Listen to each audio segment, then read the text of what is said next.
Capítulo 2. El pastor Small retorna del avivamiento en Gales. El 17 de junio fui a Los Ángeles para asistir a una reunión en la primera iglesia bautista. Ellos estaban esperando en el Señor por un derramamiento del Espíritu en ese lugar.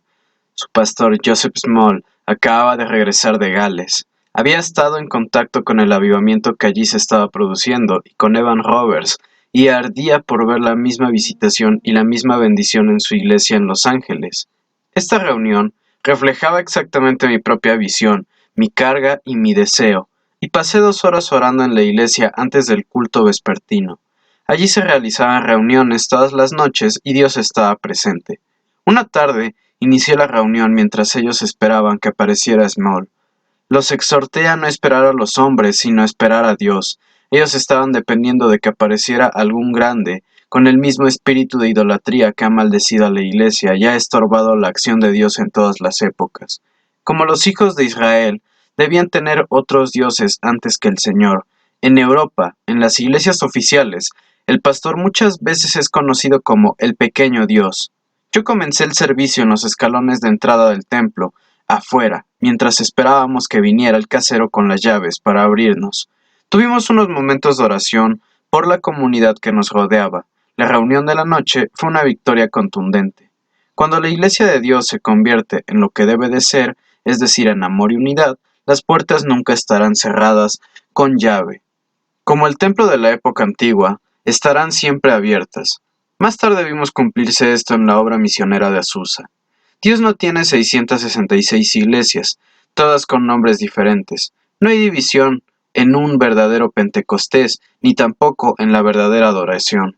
Dios espíritu, y los que le adoran en espíritu y en verdad es necesario que adoren.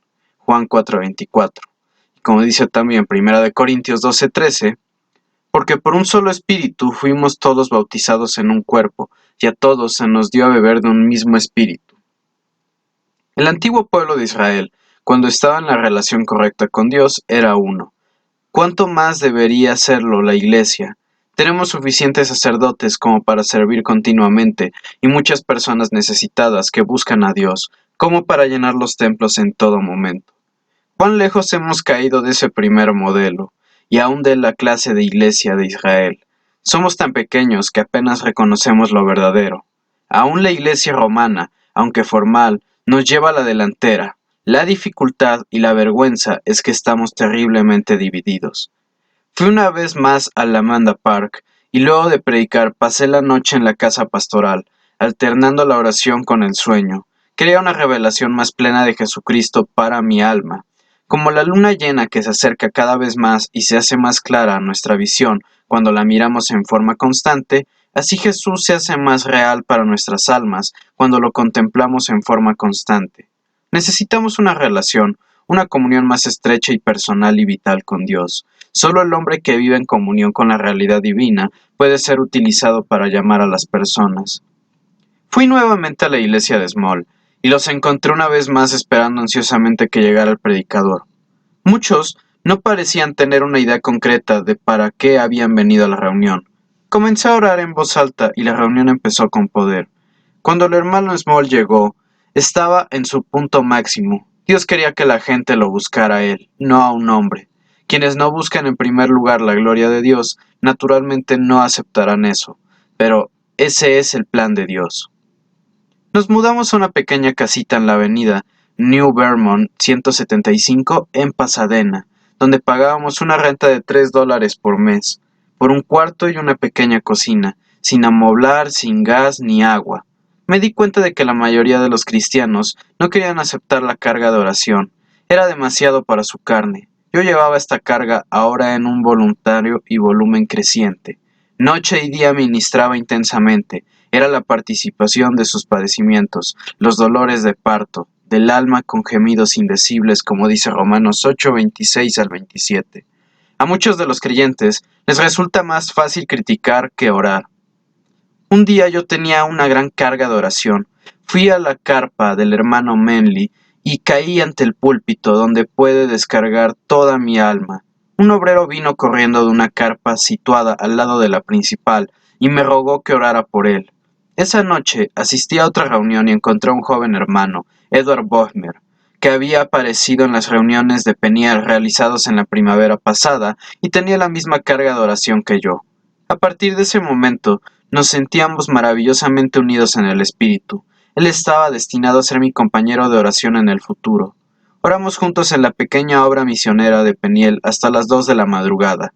Dios nos visitó y renovó nuestra seguridad en forma maravillosa mientras luchábamos con Él por el derramamiento de su espíritu sobre su pueblo. Para este entonces mi vida estaba literalmente inundada de oración y yo oraba día y noche. Escribí más artículos para la prensa religiosa, exhortando a los santos a orar, y volví a asistir a una reunión de Small en Los Ángeles. Una vez más encontré a la gente esperando al predicador. Esta situación puso una carga muy grande en mi alma, e intenté mostrarles que debían esperar en Dios. Algunos rechazaron lo que les decía, pero otros respondían. Estaban orando por un avivamiento, como el que se estaba produciendo en Gales. Esta era una de las características sobresalientes en Gales. La gente esperaba en Dios. Las reuniones se realizaban, estuviera o no presente el pastor. La gente venía a encontrarse con Dios y Dios se encontraba con ellos. Yo les había escrito una carta a Evan Roberts, a Gales, pidiéndole que orara por nosotros que estábamos en California. Recibí una respuesta en la que decía que lo estaban haciendo, lo cual nos ligaba al avivamiento que ellos estaban experimentando. La carta decía lo siguiente: mi estimado hermano en la fe, muchas gracias por su amable carta. Me siento impresionado por su sinceridad y la honestidad de su propósito. Congrega a las personas que estén dispuestas a rendirse totalmente, oren y esperen. Crean en las promesas de Dios, reúnanse todos los días, que Dios los bendiga. Es mi sincera oración. Suyo en Cristo, Evan Roberts. Nos alentó mucho saber que en Gales oraban por nosotros. Prediqué otra vez en la Manda Park, y una noche me sentí tan bendecido al hablar sobre el sacrificio de Elías que literalmente salté de gozo. Después del culto, me informaron que a algunas personas les había chocado mucho mi indigna reacción y que no querían que yo volviera allí. Eran muy metodistas en eso. Dios había bendecido mucho mi ministerio en ese lugar. El diablo no quería que yo predicara más allí. Era muy lindo hacer reuniones sociales y cenas, que en esa época estaban de moda. Eso era digno, pero me alentó recordar el hecho de que ni Wesley ni a Fletcher les permitieron predicar 2 veces en algunas iglesias en su época. Muchos consideraban que Fletcher era un monstruo, cuando en realidad era uno de los hombres más santos de su tiempo. Muy pocas personas conocen realmente a Dios en cualquier época. Yo iba con frecuencia a la iglesia del hermano Small, en Los Ángeles, y tomaba parte de las reuniones allí. Con gran bendición, los jóvenes de Peniel iban conmigo y me ayudaban a avivar la llama. En mi hogar, realmente éramos probados muy duramente en lo económico. El dinero era muy escaso, pero Dios no nos permitía sufrir demasiado. En esa época, escribí algunos artículos para El Camino de la Fe, para El Cosechador Cristiano y El Evangelista de Dios. Tomo de ellos los siguientes párrafos. Aquí en Los Ángeles, California, ha irrumpido una maravillosa obra del Espíritu Santo, precedida por una profana obra preparatoria de oración y expectativa. Es profundo lo que sucede. La convicción de pecado se extiende rápidamente entre el pueblo y la gente corre de todas partes de la ciudad a las reuniones que se realizan en la iglesia del pastor Small. Ya estas reuniones comienzan a realizarse por sí solas. Las almas son salvadas en todas partes, mientras que la reunión avanza, arrolladora, sin problemas y sin poder ser seguida por manos humanas. La marea sube rápidamente y estamos esperando cosas maravillosas. El dolor de parto por las almas está convirtiéndose en una de las características principales del trabajo allí, y la corriente arrastra toda división sectaria. El temor de Dios cae sobre el pueblo como un fuego.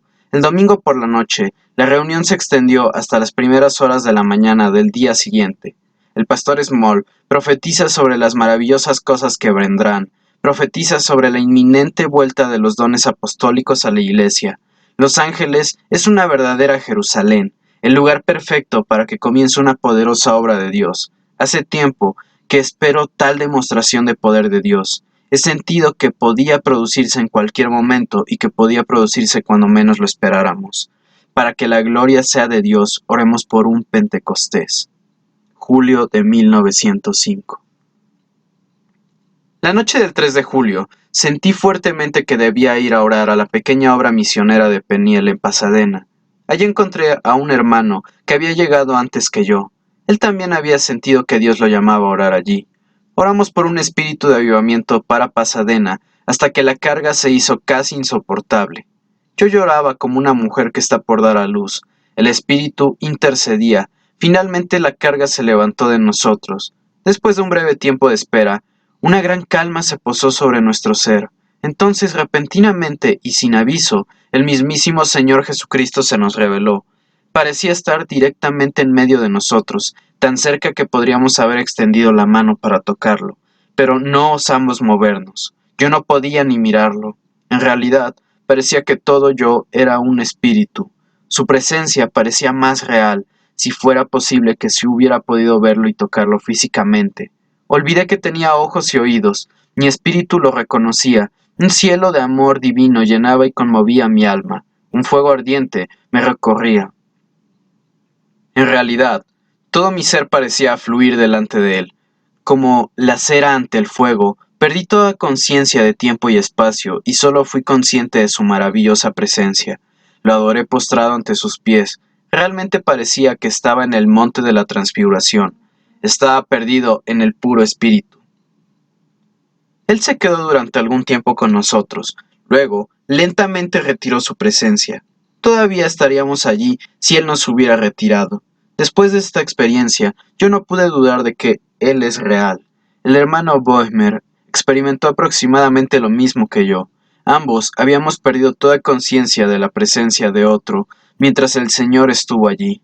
Casi teníamos miedo de hablar o de respirar cuando volvimos en nosotros. El Señor no nos había dicho nada, solo había arrobado nuestro espíritu con su presencia. Él había venido a fortalecernos y darnos seguridad para servirlo. Ahora sabíamos que éramos colaboradores suyos, partícipes de sus padecimientos en el misterio y ministerio de dar a luz almas.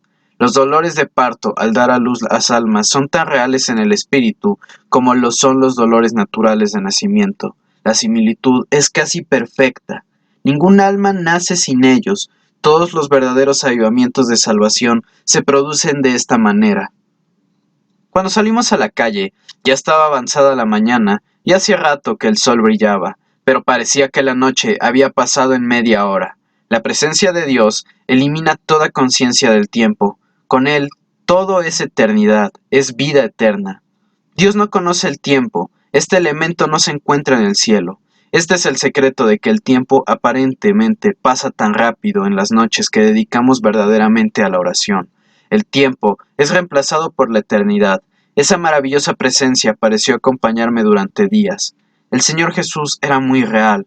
Yo apenas podía tomar parte en conversaciones humanas. Me parecía tan cruda y vacía la realidad de esas conversaciones. Los espíritus humanos parecían tan bruscos y la comunión con lo terrenal y con el terreno un tormento. Cuán lejos estamos en lo natural del dulce espíritu de Cristo. Pasé el día siguiente orando. Fui a la iglesia de Small en la tarde, donde ministré en intercesión. Una paz y un gozo celestiales llenaban mi alma. Jesús era tan real, las dudas y los miedos no permanecen en su presencia. Un día, mientras estábamos fuera, alguien dejó una carga de madera ante la puerta de nuestra casa. Nunca supimos quién había sido.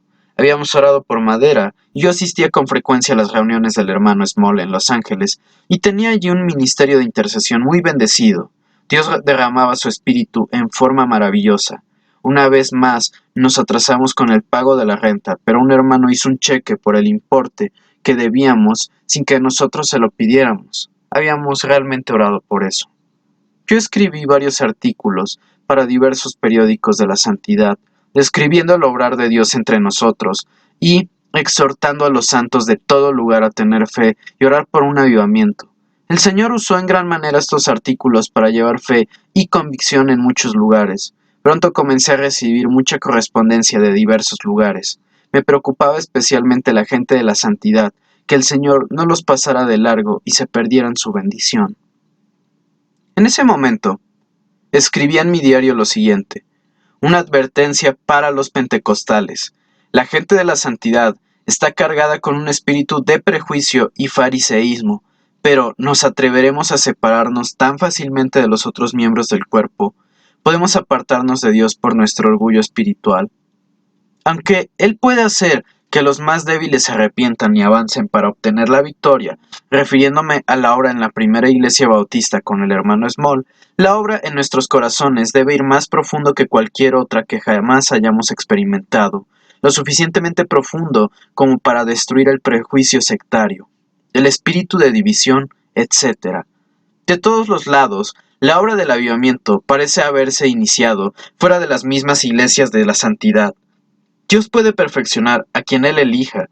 La gente de la santidad está demasiado orgullosa de su posición, demasiado confiados en su posición y en su condición también.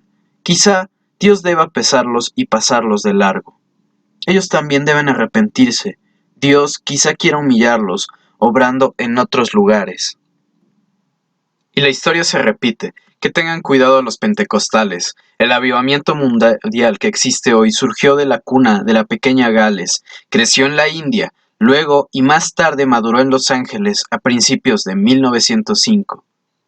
Recibí del Señor este elemento clave para el avivamiento.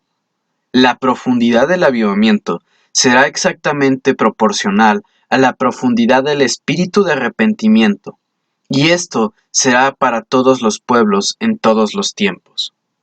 El espíritu del avivamiento de la iglesia del hermano Small pronto provocó interés en la gente espiritual de toda la ciudad. Llegaban obreros de todas partes, de diversas afiliaciones, para unir sus oraciones a las nuestras por un avivamiento general. El círculo de interés se amplió rápidamente. Ahora orábamos por California, por la nación y por un avivamiento mundial. El espíritu de profecía comenzó a obrar cosas poderosas entre nosotros a gran escala. Alguien me envió 5,000 folletos de El Avivamiento de Gales que distribuí entre las iglesias y que tuvieron una gran influencia en avivar los espíritus. Visité otra vez la iglesia de Small y comencé la reunión. El pastor aún no había llegado. Las reuniones a esta altura eran maravillosas por su espontaneidad. Nuestra pequeña compañía de Gedeón iba marchando hacia la victoria segura, dirigida por el capital de su salvación, Jesucristo mismo.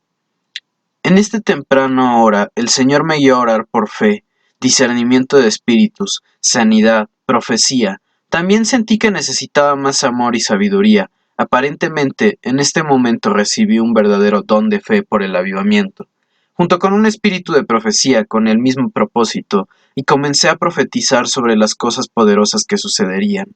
Cuando comenzamos a orar en la primavera de 1905, nadie parecía tener mucha fe para nada extraordinario. En general, entre los santos aparentemente dominaba el pesimismo en cuanto a la situación actual. Pero esto había cambiado. Dios mismo nos había dado fe para cosas mejores. No había habido nada a la vista que pudiera estimular esta fe. Vino de la nada. ¿Acaso no puede Dios hacer lo mismo hoy? En esa época, escribí un artículo para el Daily News de Pasadena, describiendo lo que había visto en la iglesia del hermano Small. La historia fue publicada y el editor mismo vino a verme poco después. Estaba bajo una profunda convicción de pecado, por lo que vino al altar, buscando a Dios con toda su alma. El artículo fue reproducido en varios periódicos de la santidad en todo el país. Su título era Lo que vi en una iglesia de Los Ángeles. Lo que sigue son extractos de ese artículo. Hace algunas semanas que se están celebrando cultos especiales en la primera iglesia bautista de Los Ángeles. El pastor Small ha regresado de Gales, donde se puso en contacto con Evan Roberts y el avivamiento que allí tiene lugar. El pastor Small sostiene que pronto Los Ángeles será sacudida por el intenso poder de Dios. El culto al que me refiero comenzó espontáneamente un poco antes de que llegara el pastor. Un puñado de personas se había reunido temprano, lo cual aparentemente fue suficiente para que el Señor obrara. La reunión comenzó, la expectativa era de Dios, Dios estaba allí, la gente estaba allí, y para cuando el pastor llegó, la reunión estaba bien avanzada. El pastor Small se ubicó en su lugar, pero nadie pareció prestarle demasiada atención. Sus mentes estaban concentradas en Dios. Nadie se interponía en la adoración de ninguna persona, aunque en la congregación estaban representadas varias denominaciones. Todo parecía una armonía perfecta. El Espíritu realmente guiaba cada paso. El pastor se levantó, leyó una porción de las Escrituras, hizo unos pocos comentarios bien elegidos para la ocasión y lleno de esperanza y de inspiración, y la reunión volvió a escapársele de las manos. La gente la tomó y continuó como antes. Durante el culto se entremezclaron testimonios, oraciones y alabanzas. En lo que a la conducción humana se refiere, la reunión parecía avanzar sola. El pastor era uno más. Una persona espiritualmente sensible podía sentir esta atmósfera que algo maravilloso e inminente estaba por ocurrir. Un misterioso y poderoso levantamiento en el mundo espiritual está a las puertas. La reunión le da a uno la sensación de tener el cielo en la tierra, con la seguridad de que lo sobrenatural existe y en forma muy real. Frank Bartleman, para Daily News Pasadena. Escribió otro artículo para el Metodista Wesleyano, del cual extraigo: rechazar la misericordia implica juicio, en indirecta proporción. En toda la historia del mundo creado por Dios, primero se ha producido el ofrecimiento de misericordia divina y luego el juicio.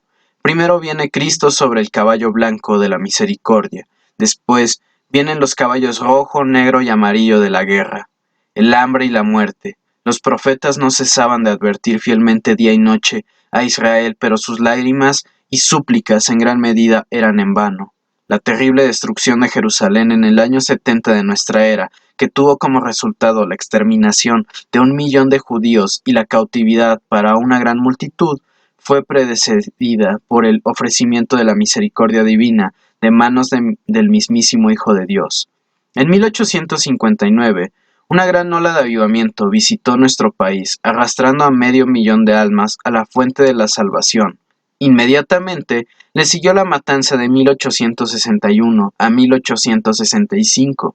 Por ello, mientras esperábamos con expectativas el próximo gran avivamiento, que rápidamente está tomando proporciones mundiales, nos preguntamos si a esta misericordia no le seguiría el juicio, como en otras ocasiones, y un juicio directamente proporcional a la misericordia extendida.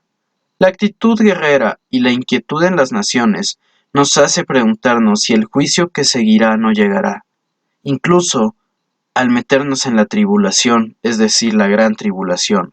Frank Bartleman, julio de 1905. Para el evangelista de Dios escribí: como una inundación, han venido sobre nosotros incredulidades de toda clase. Pero estad atentos, nuestro Señor también viene. Se está levantando el estandarte contra los enemigos. El Señor está eligiendo sus obreros. Este es el tiempo de concretar la visión de servicio. El Señor ha hablado y ha llamado a la tierra. Desde el nacimiento del sol hasta que se ponga nuestro Dios vendrá, y no quedará en silencio. Juntad mis santos, los que hicieron conmigo pacto con sacrificio. Salmo 50.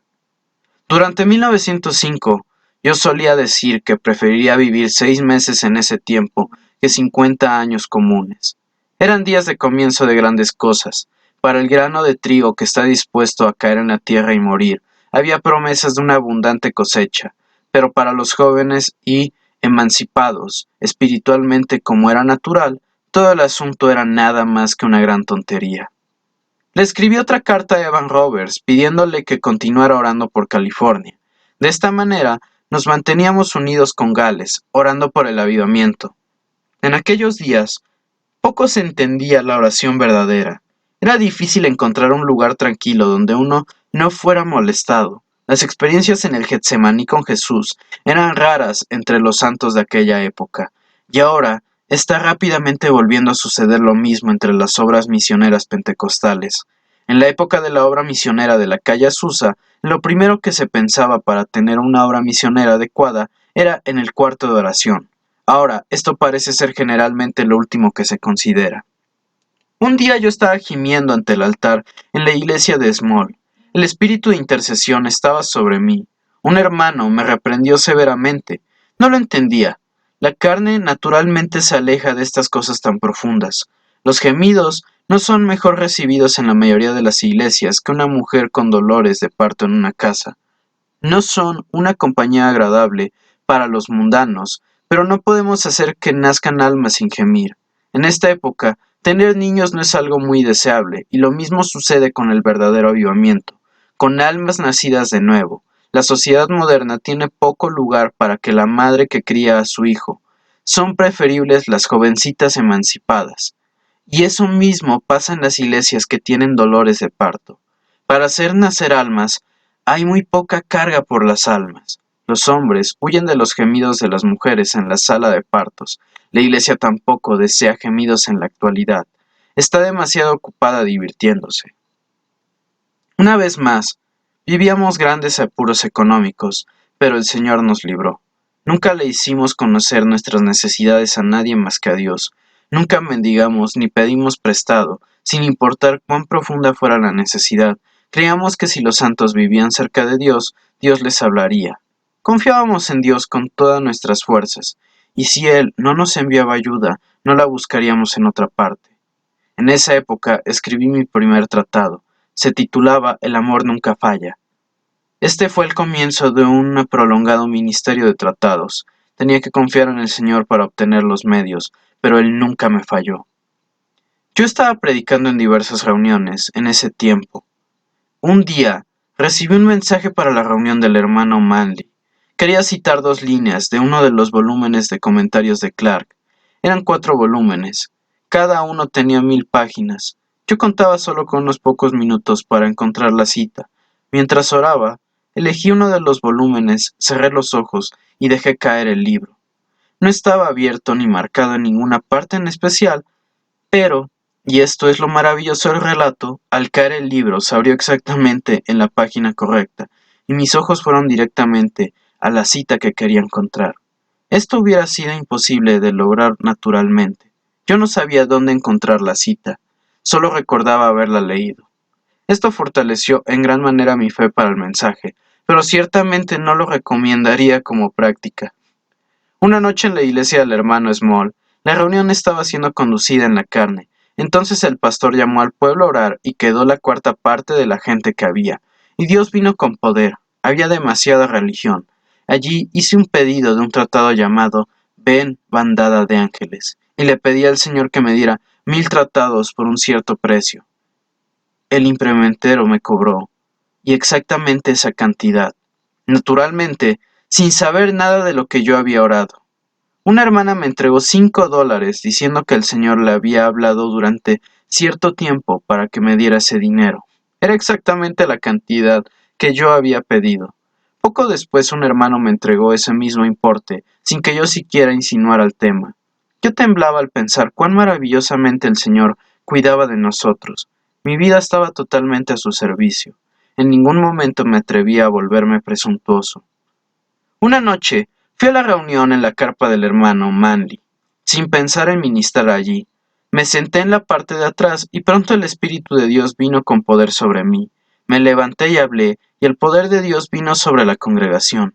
Todo el pueblo cayó inclinado, el rostro en tierra. Durante 3 horas, en toda la carpa se desarrolló un culto de adoración. En continua oración, muchos fueron salvos y todos recibieron ayuda de Dios.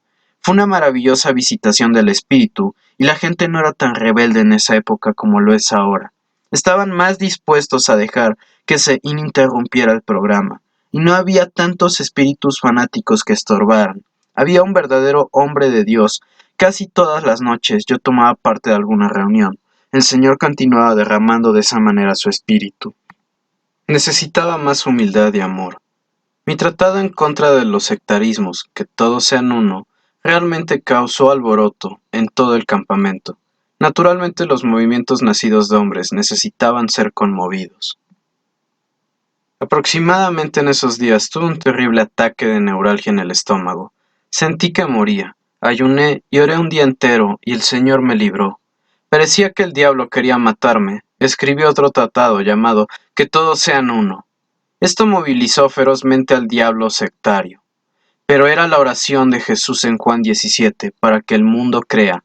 Un amigo pagó nuestros gastos en una reunión de campamento de la santidad en el arroyo durante unos días, así que fuimos allí con nuestra carpa. Estábamos en verano disfrutando del cambio y de estar al aire libre. Pasé la mayor parte del tiempo con el rostro entre los arbustos orando. En las noches de luna derramaba mi alma ante el Señor, y él se encontraba conmigo. Allí había mucha charla hueca en el campamento. La mayoría buscaba egoístamente bendiciones para sí. Iban corriendo a las reuniones para absorber más bendición como esponjas. Necesitaban crecer, como muchos pentecostales en la actualidad.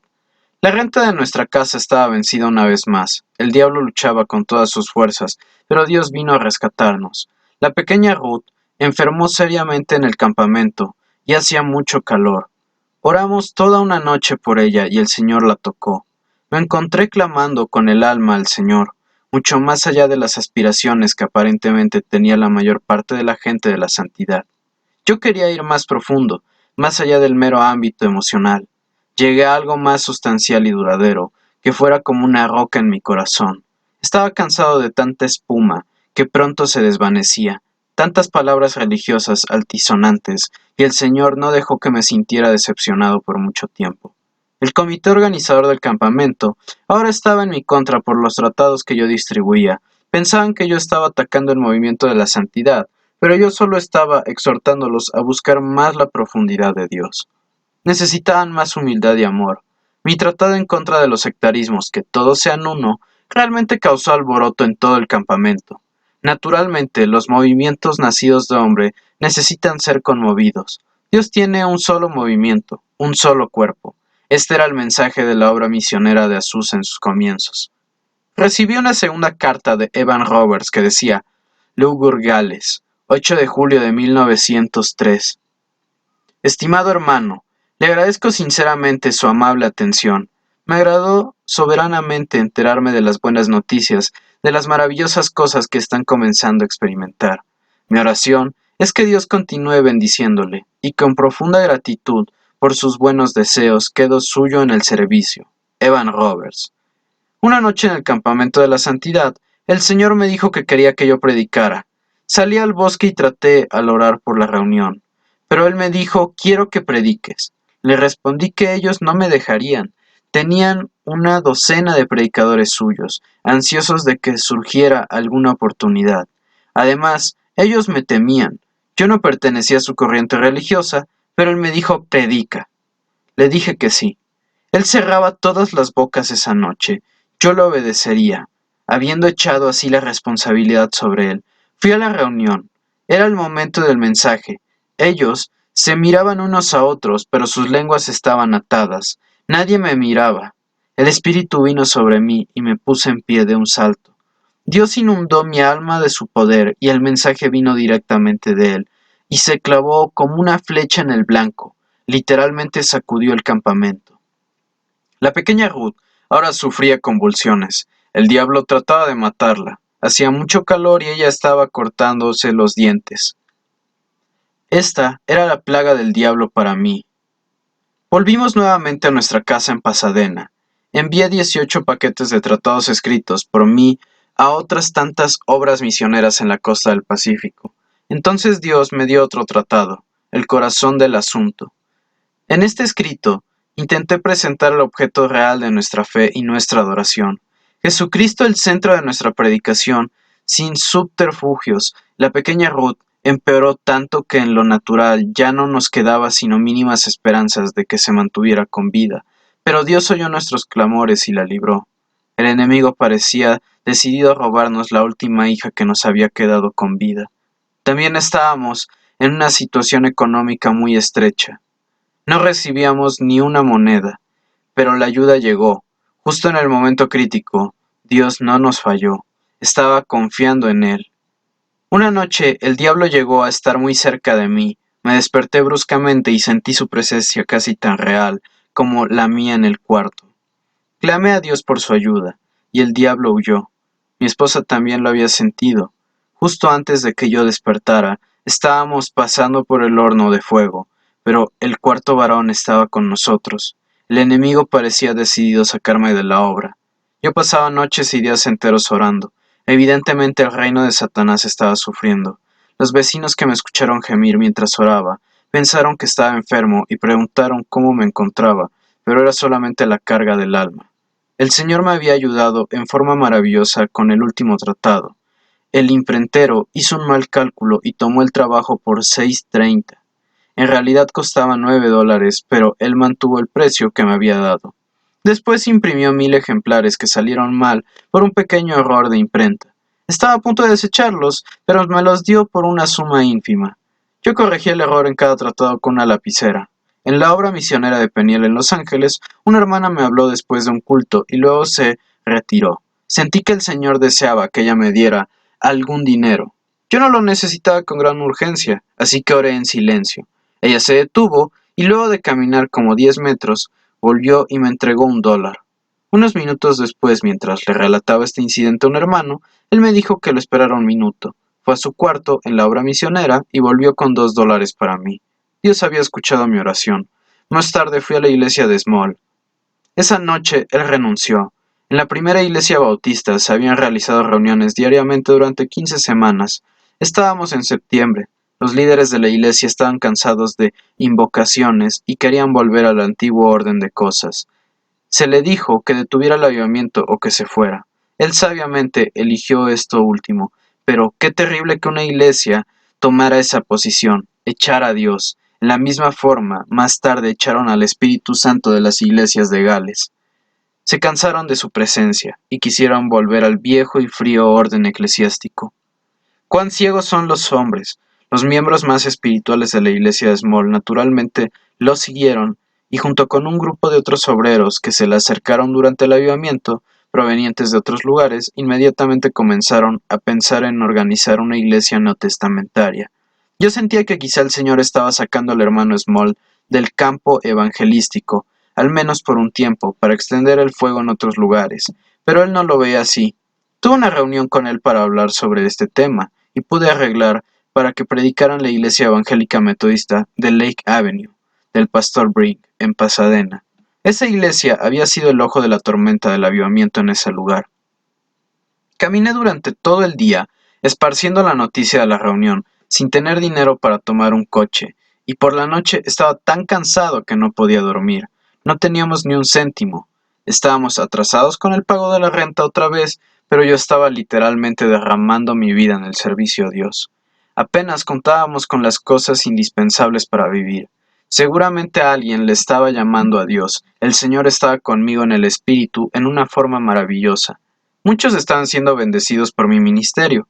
Los líderes que no alentaban mucho, pero las almas hambrientas y necesitadas escuchaban hablar del Jesús gozosamente. Casi siempre el avivamiento comienza entre los laicos. Los líderes eclesiásticos rara vez reciben bien una reforma. La historia se repite.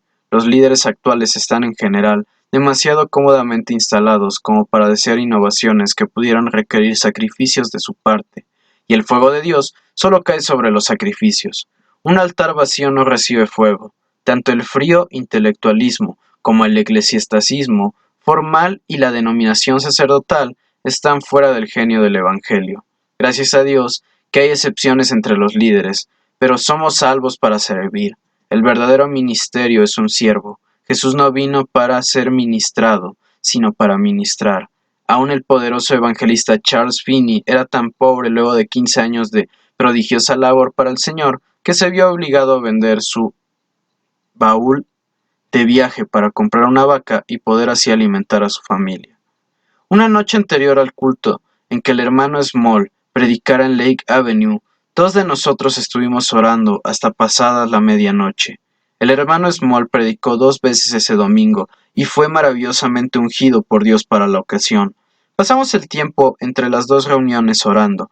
En su mensaje habló sobre el avivamiento en Gales. La gente se sintió totalmente conmovida. El hermano Small pronto organizó una iglesia del Nuevo Testamento. Me convertí en miembro fundador de esa iglesia, ya que sentí que debía permanecer con ellos, aunque no me importaba demasiado la organización. Llegamos a un punto en que debíamos tener dinero para pagar la renta y la comida, o dejarnos morir de hambre. Mientras me encontraba sentado a la mesa, escribiendo, el Señor me habló y me dijo que fuera a ver al hermano Gio Gregor. La impresión fue tan fuerte que dejé la lapicera y salí inmediatamente. Después de orar durante un tiempo con mi hermano Crery y su esposa, me dispuse a irme. Yo no había dicho ni una sola palabra sobre nuestras necesidades.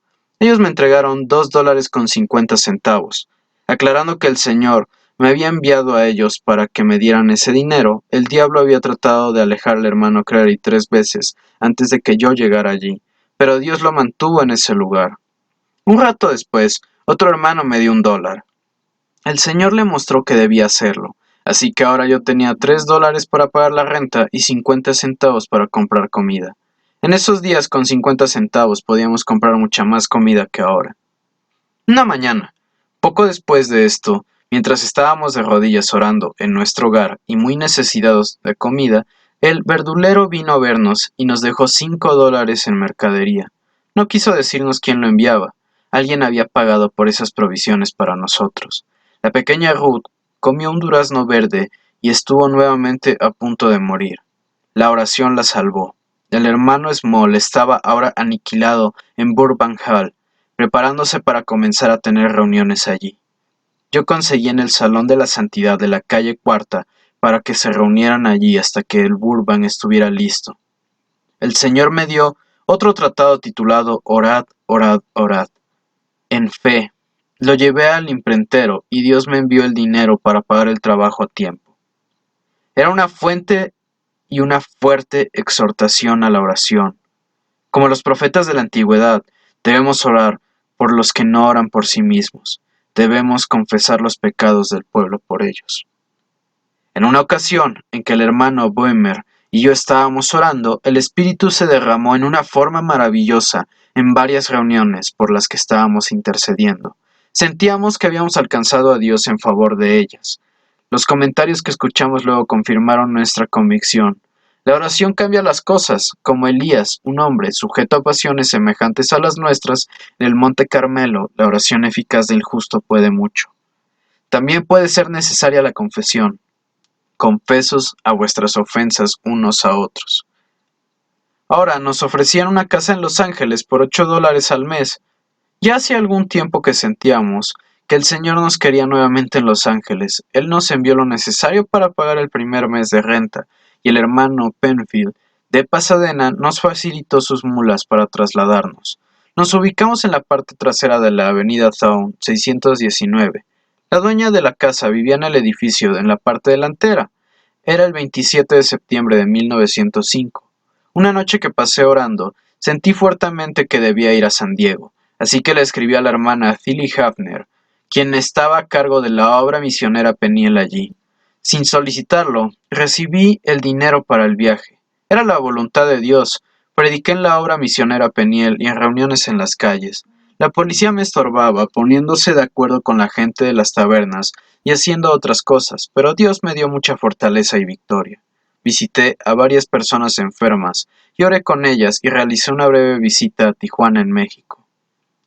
El grupo de La Zarza Ardiente había arruinado mucho el espíritu de los santos en San Diego. Los había vuelto duros y bruscos, había poco amor, mucha lucha y contiendas contra Dios.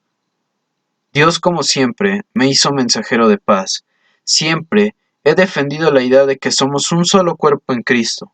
La hermana Heffer me comunicó que mi visita la había alentado. Realmente había luchado mucho por ella. Antes de volver, enfermé gravemente y estuve toda una noche en cama, con fiebres y escalofríos. Pero fue una experiencia notable. Tenía gripe. Aunque estaba transido de dolor y ardiendo en fiebre, un poderoso espíritu de oración vino sobre mí. Parecía que fuera dos personas. Mi cerebro parecía estar aparte. Vivo para Dios. Me sentía todo espíritu, y en mi cuerpo estaba enfermo de muerte. Mis sufrimientos parecían empujar al alma fuera del cuerpo. Fue una experiencia muy peculiar. Estoy seguro de que el diablo perdió allí. Mi espíritu parecía completamente elevado por sobre mi condición física. Hablé sobre el avivamiento de Gales a la mañana siguiente, en la iglesia de los amigos, y luego volví a Los Ángeles. Estaba tan débil que temí que debieran sacarme del tren en una camilla, pero llegué a casa a salvo. Tenía justo el dinero necesario para llegar a mi hogar. Nuevamente estábamos en aprietos económicos, y un hermano me envió una carta con $2, diciendo que el Señor le había mostrado que estábamos necesitados. Oramos mucho. Qué bendición es vivir de tal forma que Dios puede hablarnos, aunque nos cueste algo en obediencia. Pocos parecen vivir hoy de esta forma. De allí el enorme sufrimiento que existe hoy entre los obreros de Dios. Estoy convencido de que muchos obreros fieles son amargamente odiados solo porque aquellos que sienten sus oraciones y a quienes Dios les indica que los ayuden, no obedecen a la voz del Señor. Aquellos que dan a Dios no tienen posibilidad de perder. El egoísmo es un pecado y una maldición. Quienes le dan a Dios nunca pierden. En realidad, lo único que realmente ahorramos es lo que le damos a Dios. El resto, todo lo demás, finalmente se pierde. Casi cada día en Los Ángeles me encontraba trabajando en evangelismo personal, distribuyendo tratados, orando o predicando en alguna reunión. Continuamente escribía artículos para la prensa religiosa. Antes de ir a una reunión, en una carpa en Pasadena, oré y ayuné. El Señor me ungió y, portentosamente en la predicación, y 20 almas llegaron a su altar. En ese momento, ya el espíritu de intercesión se había apoderado de mí de tal forma que oraba casi de día y de noche. También ayunaba mucho, tanto que mi esposa muchas veces tenía seriamente por mi salud. Los padecimientos de mi Señor se habían hecho carne en mí. Estaba con Él en el huerto. La agonía de su alma había caído pesadamente sobre mí. Llegué a temer como Él que quizá no viera y no viviera para ver la respuesta a mis oraciones y lágrimas por el avivamiento. Pero Él me aseguró, enviando más de un ángel para sostenerme, que estaba satisfecho conmigo. Sentí que empezaba a comprender un poco de lo que Pablo decía cuando hablaba de completar sus sufrimientos por un mundo perdido. Algunos hasta temían que yo hubiera perdido el juicio. No podían entender mi colosal preocupación. Tampoco muchos pueden comprender estas cosas hoy. El hombre natural no percibe las cosas que son del espíritu. Son locura para él. Los espíritus egoístas no pueden comprender ese sacrificio, pero quien quiera que salve su alma la perderá. Si el grano de trigo no cae en la tierra y muere, nuestro Señor fue varón de dolores, así como de gozo. Yo iba con frecuencia a Pasadena, confiando en que Dios proveería para el viaje de vuelta. Cierta vez el hermano Boehmer sintió que yo estaba yendo allí. Fue hacia la pequeña obra misionera de Peniel y me encontró allí. Pasamos varias horas orando. Después él pagó mi viaje de regreso. En aquellos días pasábamos muchas noches orando juntos. Era un gran privilegio pasar toda una noche con el Señor. Él se mostraba tan cercano. Parecía que nunca nos cansábamos. Boehmer trabajaba como jardinero. Nunca le pedí un centavo, pero él siempre me daba algo. Dios finalmente no solo tenía su dinero, sino su vida también, en el servicio. Era un maravilloso hombre de oración. Dios nos enseñó lo que es no conocer a nadie según la carne. Él nos llevó a una relación tan elevada que nuestra comunión era únicamente en el espíritu. Más allá de eso, estábamos muertos el uno para el otro. Le escribí por tercera vez a Evan Roberts para pedirle que siguiera orando por nosotros desde Gales. En esos días, después de predicar, generalmente yo llamaba a los santos a ponerse de rodillas y orar durante horas antes de levantarse. El Señor me movió a escribirle a varios líderes en todo el país para que oraran por el avivamiento. El espíritu de oración crecía continuamente. La Iglesia del Nuevo Testamento parecía estar perdiendo el espíritu de oración a medida que su organización crecía. Ahora tratábamos de hacer recaer este ministerio sobre unos pocos de nosotros. Yo sabía que Dios no se agradaba de esto y se convirtió en una gran carga para mí. Ellos habían comenzado a tener muchos intereses secundarios. Yo había tenido grandes esperanzas para este grupo de hermanos, pero aparentemente el enemigo los desviaba, llevándonos a que, al menos, perdieran lo mejor que Dios tenía para ellos. Ahora trataban de organizar la oración, algo imposible de hacer. La oración es espontánea. Sentí que sería mejor no haberse organizado que perder este ministerio de oración y espíritu de avivamiento como un cuerpo. Era para esto que ellos habían sido llamados desde un principio. Luego se habían vuelto ambiciosos como iglesia y por su organización les parecía difícil no ser como las otras naciones, es decir, iglesias, de alrededor, y por eso naturalmente comenzaron a caer. A medida que aumentaba el trabajo en la iglesia, fueron perdiendo de vista el verdadero núcleo del asunto, y las iglesias pentecostales aparentemente están enfrentando ese mismo peligro en la actualidad. La organización humana y la programación humana dejan muy poco espacio para que el Espíritu de Dios se mueva con libertad. Es tan importante que estemos dispuestos a ser considerados fracasados por tratar de construir un reino puramente espiritual. El reino de Dios no viene por observación.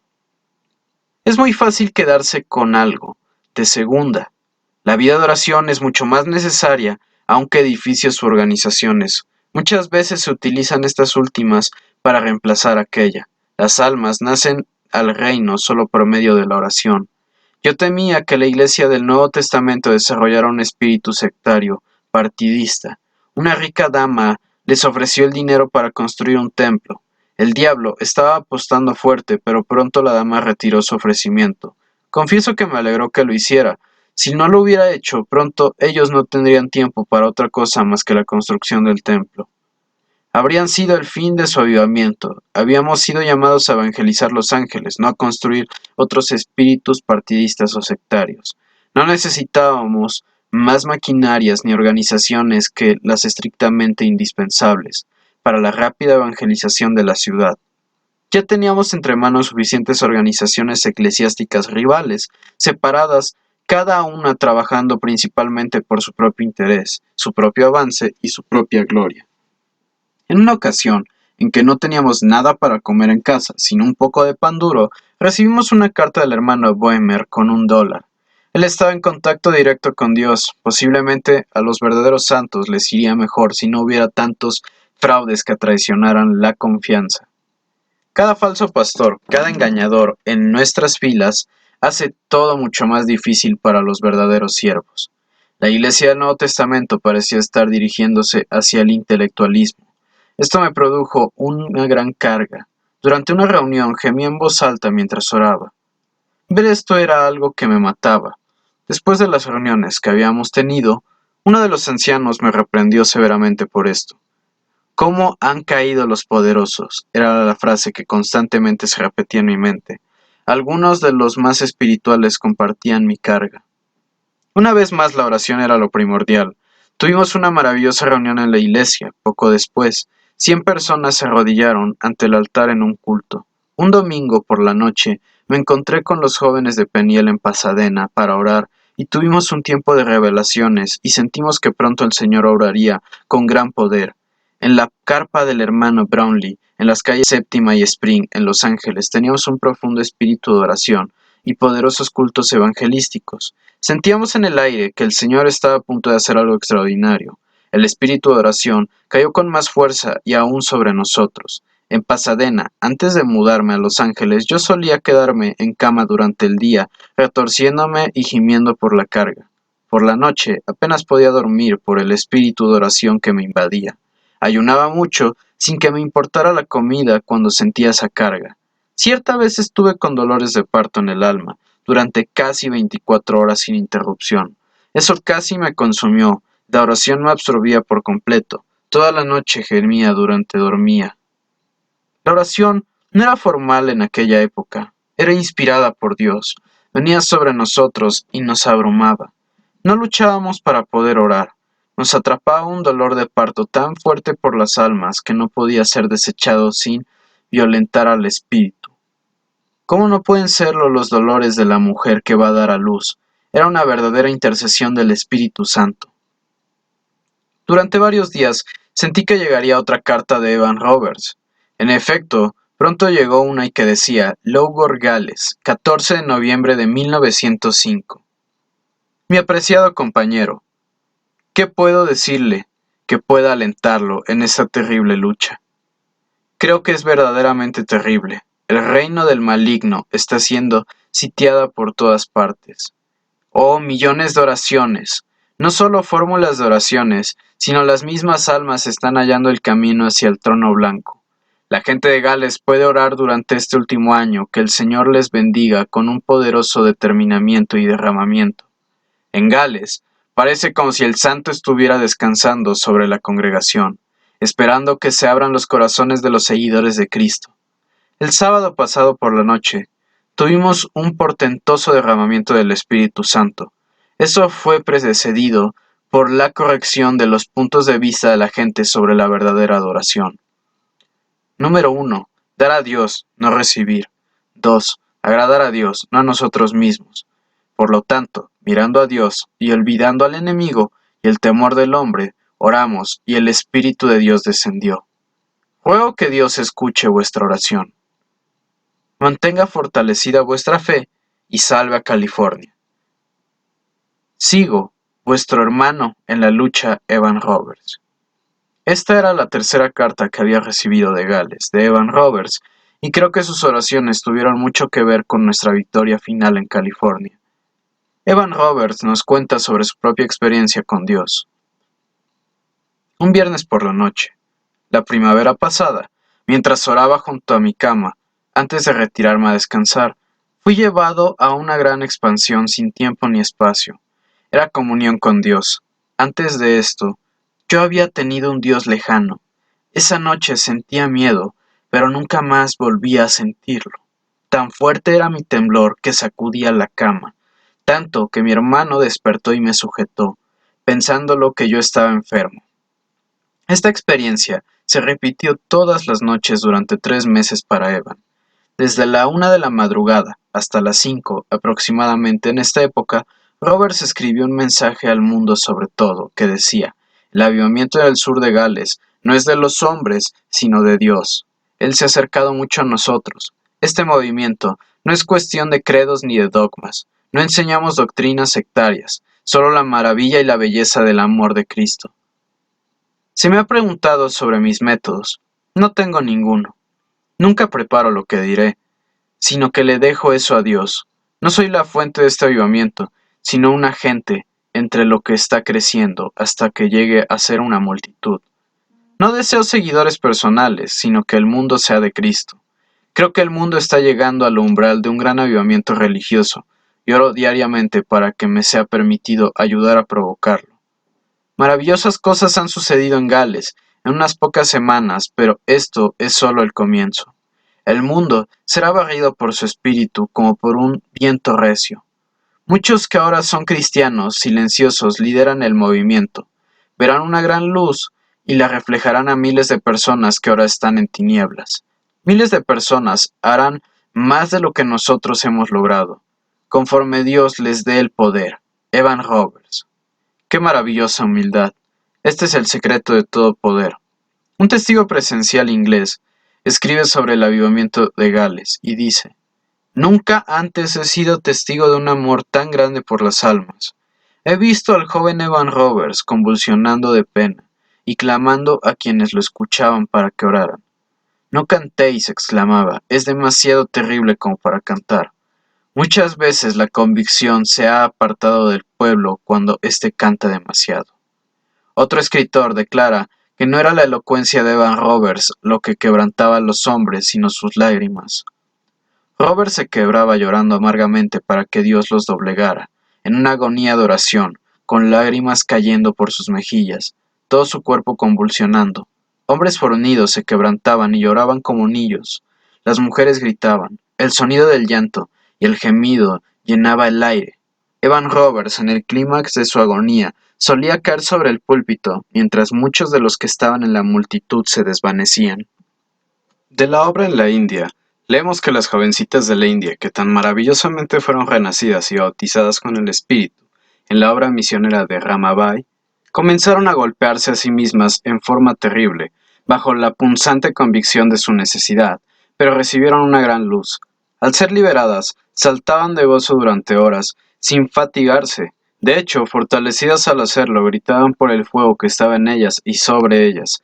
Algunas caían al ver una gran luz pasar delante de ellas, mientras el fuego de Dios quemaba todo pecado, orgullo, ira, amor del mundo, egoísmo, impureza, etc., de los miembros del cuerpo. No comieron ni vivieron, hasta que la victoria fue completa, y entonces el gozo fue tan grande que durante 2 o 3 días después de recibir el bautismo del Espíritu Santo, no les importó la comida. Aproximadamente unas 20 jovencitas entraron en trance al mismo tiempo y quedaron inconscientes de este mundo por horas, algunas durante 3 o 4 días. Durante ese tiempo cantaban, oraban, aplaudían, o rodaban sobre sí mismas o se quedaban sentadas, quietas completamente.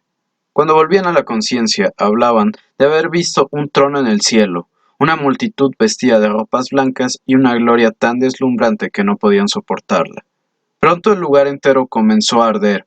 Debieron suspender las clases. La niña se olvidaba de comer siempre y de dormir, y pasaban días y noches enteros orando.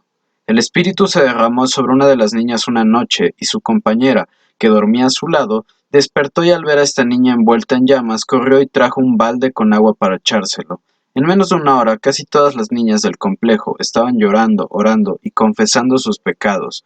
Muchas de estas niñas fueron investidas de un extraño velo y sobrenatural fuego. La composición espontánea de himnos era una curiosa característica de algunas de las reuniones en otras partes de la India. En el campamento de Kara, un grupo de niñas comenzó a ver una serie de cuadros en las paredes que mostraban la vida de Cristo. Las figuras se movían en los cuadros y eran en colores. Cada visión duraba aproximadamente entre 2 y 10 minutos, y luego la luz se iba desvaneciendo gradualmente hasta reaparecer minutos después en otra escena. Estas figuras aparecieron durante 12 horas, y no solo fueron vistas por las niñas nativas del orfanato y por 8 misioneros, sino que por cristianos nativos que vivían en las cercanías, y aún por algunos paganos que venían a admirar la maravillosa visión. Todas ellas representaban fielmente las narraciones de la Biblia y eran totalmente sobrenaturales. Tuvieron un colosal efecto al quebrantar los duros corazones de los paganos en Gales. Es ahí en donde en Gales con frecuencia se veían luces de colores como las olas de fuego durante el avivamiento. Día y noche seguí yendo a diferentes obras misioneras, exhortando continuamente a la oración y a tener fe para un avivamiento. Pasé otra noche entera con el hermano Boehmer en oración, una noche en la iglesia del Nuevo Testamento durante un periodo de profundo espíritu de oración en la congregación. El Señor vino repentinamente, tan cerca que podíamos sentir su presencia como si estuviera rodeando a quienes estábamos reunidos. Más de la mitad de la congregación se levantó alarmada y algunos corrieron presurosos fuera del templo, dejando allí sus sombreros. Fuera de sí por el miedo, y en lo natural, no había habido ninguna demostración extraordinaria que causara ese temor. Era una manifestación sobrenatural de su cercanía que haría los tales si venía al Señor. Inicié una pequeña reunión de oración en mi hogar, donde todos tendríamos más libertad para orar y esperar en el Señor. El espíritu de oración era estorbado en las reuniones. Los más espirituales estaban hambrientos de tener una oportunidad como esta, pero los líderes no me comprendieron y se opusieron. Después, el diablo se apoderó de la dueña de nuestra casa, quien intentó echarnos. Ella no estaba en buena relación con Dios y nuestra renta estaba al día, pero el enemigo trataba de usarla y la lucha había comenzado. Empezaron a ponerse a mi ministerio en la iglesia del Nuevo Testamento y una hermana trató de disuadirme de que descontinuara las reuniones de oración que había iniciado. Le pedí al Señor que me mostrara su voluntad sobre el tema, y Él vino y llenó nuestro hogar con una nube de gloria, hasta que apenas pude soportar su presencia. Eso definió el asunto para mí. Debemos obedecer a Dios antes que a los hombres. Sufrí muchísimas críticas en ese momento. Creo que temían que yo comenzara una nueva iglesia, pero yo no pensaba realmente en eso entonces. Solo quería tener la libertad para orar. Muchas misiones e iglesias han encallado en las rocas para oponerse a Dios. Escribí más artículos para la prensa religiosa, de los cuales copio estos extractos. Lenta pero firmemente está viniendo sobre los santos del sur de California la convicción de que Dios va a derramar su espíritu aquí como en Gales. Estamos teniendo fe para cosas que nunca habíamos soñado, para que sucedan en el futuro cercano. Estamos seguros de que habrá nada menos que un Pentecostés en todo este país, pero no tendremos resultados pentecostales sin poder pentecostal. Y esto significa una demostración y una gran demostración realmente pentecostal. Muy pocos quieren conocer cara a cara a Dios. La carne y la sangre no pueden heredar el reino de Dios. El cosechador cristiano. Luego escribí, la corriente del avivamiento pasa arrasando junto a nuestra puerta y nos echaremos en su poderoso oleaje para navegar hacia la gloriosa victoria. Un año de vida de este tiempo, con sus maravillosas posibilidades para Dios, vale 100 años de vida común. El Pentecostés está golpeando a nuestra puerta. Ya no dudamos del avivamiento para nuestro país. Lenta pero firmemente, la marea ha estado subiendo hasta que en un futuro muy cercano creemos que habrá una inundación de salvación que barrerá con todo lo que encuentre a su paso. Gales ya no estará sola en este glorioso triunfo para nuestro Cristo. El espíritu del avivamiento viene sobre nosotros, movido por el aliento de Dios, y el Espíritu Santo, las nubes se están juntando rápidamente, enormes para una lluvia poderosa cuya precipitación no se tarda. Del polvo de oscuras y despreciables circunstancias surgirán héroes cuyos nombres serán grabados en la eterna página de gloria del cielo. El Espíritu se mueve sobre nuestra tierra una vez más, como en la aurora de la creación y la luz de Dios lo procede. Hágase la luz. Hermano, hermana, ¿comprendes lo que sucederá si todos creyéramos en Dios? Muchos de nosotros aquí vivimos solo para eso. El volumen de la oración sube de noche y día hasta el trono. Los Ángeles, el sur de California y el continente entero se encontrarán en breve en un umbral de un poderoso avivamiento por el Espíritu y por el poder de Dios.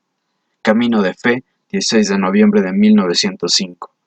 El 14 de diciembre de 1905 cumplí 34 años. Sentía que había hecho muy poco en mi vida por Dios, anhelaba ser usado por Él en una forma más concreta. No había ni un centavo en la casa y no teníamos leche para la pequeña Ruth. Pero Dios nos hizo llegar su ayuda. Luego de una feroz batalla en oración, la respuesta, como en la época de Daniel, muchas veces es detenida. El diablo influye en los santos para que retengan lo que tienen. Fui a una reunión en una carpa, prediqué y cayó fuego sobre ese lugar. Muchas almas fueron salvas. Durante bastante tiempo nos habíamos sentido movidos a orar por un Pentecostés. Naturalmente no sabíamos lo que era un verdadero Pentecostés, pero el Espíritu sí lo sabía y nos guió a pedir lo correcto. Yo había orado por una lapicera. Un hermano encontró una y me la regaló. Él ya tenía la suya. Escribí 30 cartas de exhortación a la oración y la fe por el avivamiento a otras tantas obras misioneras, en la costa y en campos en otros países, pero no tenía dinero para el franqueo. Mientras escribía, una hermana vino y me dio $4. Yo había perdido una prueba de si esa carta era de Dios, y recibí muchos más artículos para la prensa religiosa. Luego de pasar otra noche entera orando con el hermano Boehmer, recibí un mensaje de exhortación que anuncié en varias iglesias y la obra misionera. Sentía que la iglesia del Nuevo Testamento le estaba fallando a Dios y estaba observando para ver dónde vendría el Espíritu. Ellos trataron de quitarle fuerza a mi mensaje en muchos lugares. Yo apuntaba demasiado directo para ellos, pero decidí que el diablo no se me escaparía. En todas partes, la maldición era el orgullo espiritual, esconder su desnudez espiritual ante Dios, pero decidí desechar todo lo que no pasara la prueba de la palabra de Dios y desechar también el espíritu partidista. Las almas deben ser alcanzadas y salvadas. Tratar de obstaculizar el mensaje de Dios es como detener un rayo con la mano.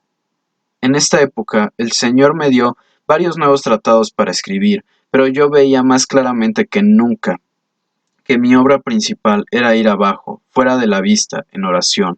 Oraba con frecuencia que no me abandonara el espíritu de intercesión. La madre Withon volvió del este y Dios la envió para ayudarme en oración.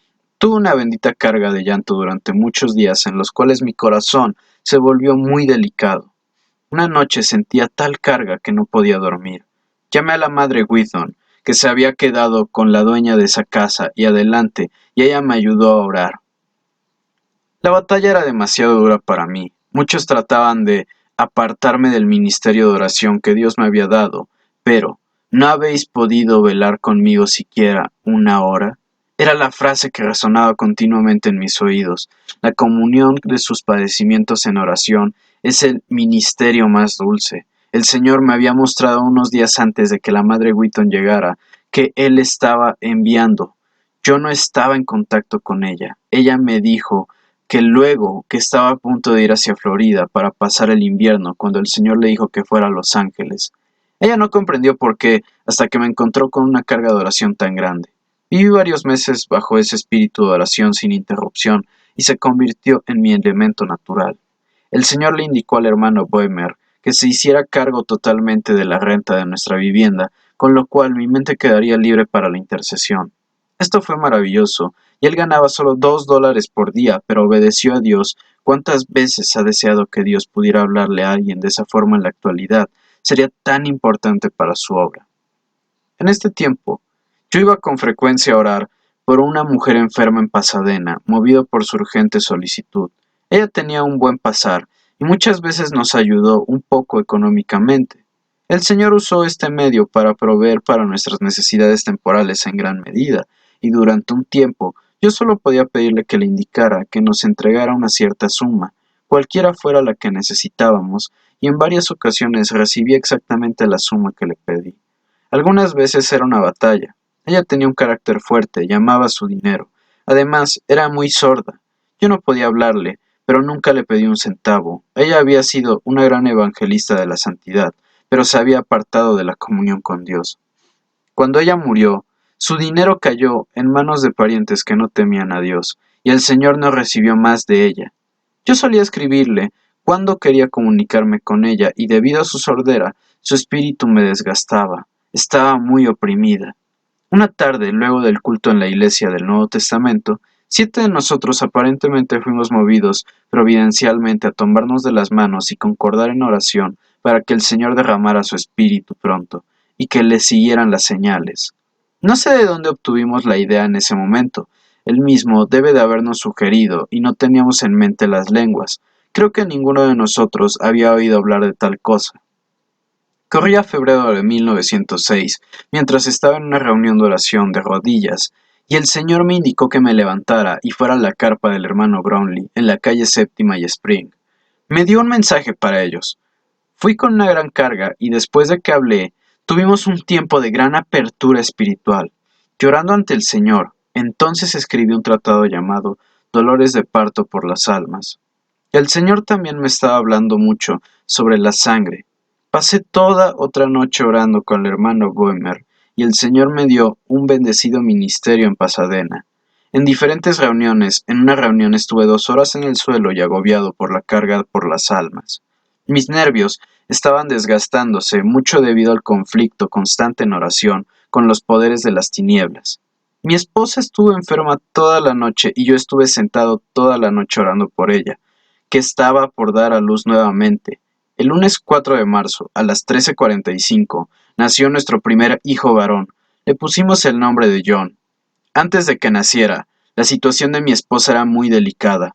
Fue un nacimiento en seco, pero Dios se apiadó de ella y también proveyó para nuestras necesidades en una forma maravillosa en ese momento. Envié 50 paquetes de mis tratados sobre el avivamiento a otros tantos evangelistas de la santidad en diferentes estados para moverlos a orar y confiar en un avivamiento. Poco después envié 80 paquetes más a otros tantos pastores y evangelistas.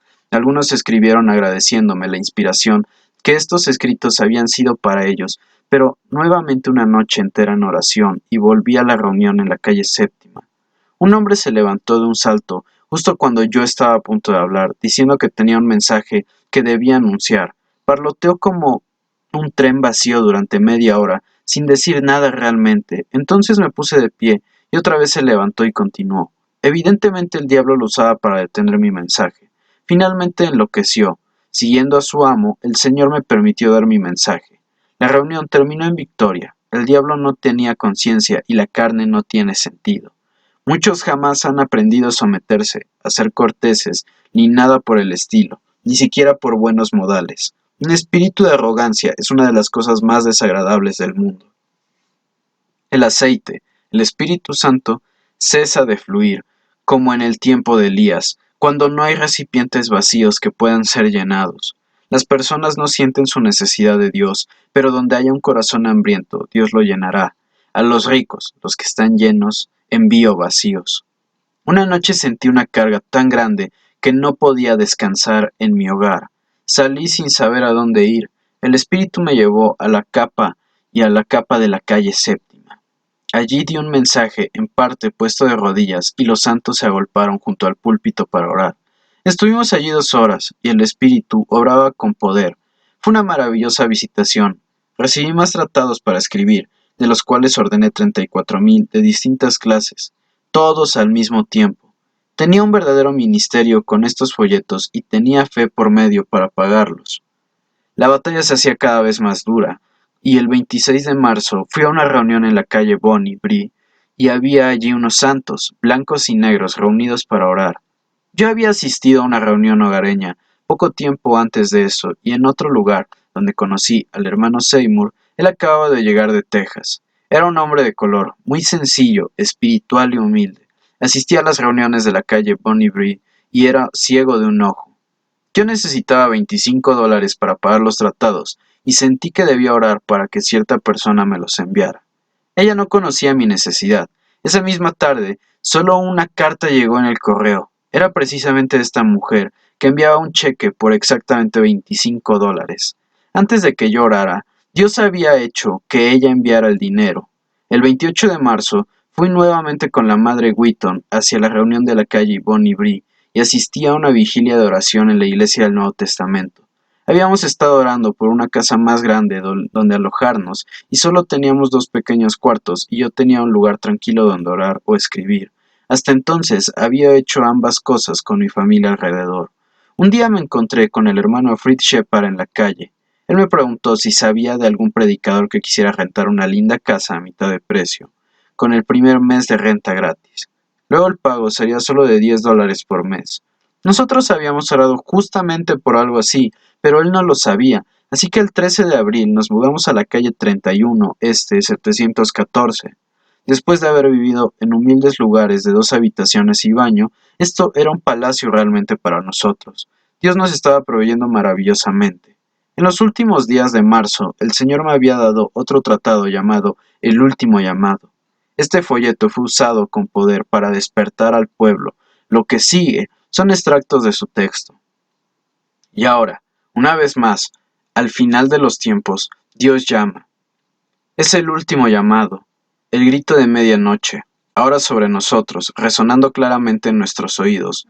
Dios nos da una oportunidad más, la última, el último final, el último llamado, ese final, un avivamiento para todo el mundo. Luego, el juicio sobre la tierra, un hecho portentoso, está por mostrarse.